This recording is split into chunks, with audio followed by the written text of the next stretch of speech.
make sure you check out the description below, which has a list of all the tools, materials, alternative elements which could be used to swap out for this piece, as well as any other elements which could connect to it in some way.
So this design, as well as all of our designs, are made to be used in conjunction with the free safety handbook, which is available from the website.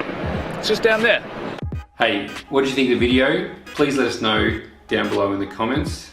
And please don't forget to like and subscribe so you can see more of what Patrick's doing in India. You can go and visit playgroundideas.org, which has 150 designs and all the resources that you need to build an awesome playground. And lastly, we've got a ton more videos to watch, so check them out here.